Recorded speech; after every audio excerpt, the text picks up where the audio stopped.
Alright, so Wreck-It Ragnarok chapter 100, we got some early spoilers, predominantly from this guy, and there's rumblings of potentially having 2 chapters this month in celebration of chapter 100, but I don't know that to be 100% certain. Regardless, there's a ton of content, and the full breakdown is going to be probably pretty long this time. Of course, though, if there is 2 chapters, it'll be 2 separate videos. With that said, we got a couple things to point out from Apocalypse of the Gods, not too much though. We got this design reveal for Belial. A lot of people were hyped to see what Belial was going to look like. We had seen like a silhouette of this guy before, but now we actually get to see his face. He looks like a member of the Kerr clan to me, if you guys read Kengan. Looks like an absolute monster, very demonic, and he's probably going to be a menace in this tournament. So we'll have to see what happens, but he's not going to be fighting for a long time. He's in the second half of the bracket. We also see a shot of Wukong, and the translation here is basically saying that Wukong is now on the side of wanting to stop the extinction of humanity. A lot of people predicted that this was going to happen, but not this soon, obviously, after the Prometheus fight.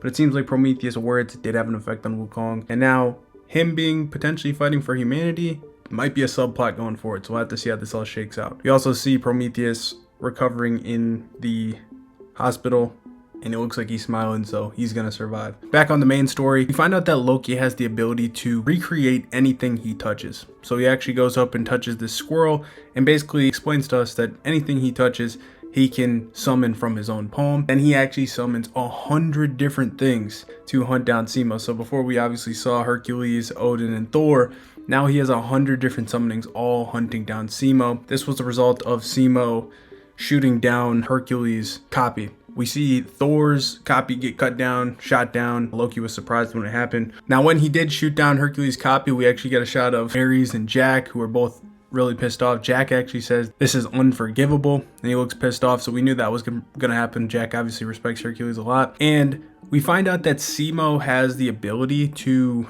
amplify his bullets by sacrificing his own body, specifically his kidney. Now, this is interesting. I don't really know if this ties into the Valkyrie or not. This was kind of unclear, but it might just be his innate ability. Yeah, basically what he does is he sacrifices part of his kidney and it amplifies the bullet tremendously. We do see a picture of him and his Valkyrie, so I don't know specifically what she's doing, and I don't know specifically what her ability is as of yet. Maybe we'll get that in the chapter when the full translations are out. But we do see a picture of her. We get a little insight into what he can do and why his bullets hit so hard. We also see Buddha this chapter, who is up talking with Brunhilde. Apparently they go over a little recap of, like, you know, what Volund is. I have a video on the channel that explains Volund, common destiny, all that stuff. It's tied into Buddhism. But there's like a recap about that, and then they talk about some other various things. She's also worried about where's Goal. Obviously we know Goal is down in Tartarus with Siegfried still, so we have to see when she shows back up. Great shots of Simo though throughout the chapter. Also, one of the names of Simo's techniques is divine blooming of the myriad of chaotic flowers. So I have to see what that translation looks like in the actual chapter, but this is the shot. It looks pretty cool. You also see the damage that is inflicted upon Simo's own body when he takes the shots, because of course, as I mentioned, when he's sacrificing his liver, he's spitting up blood.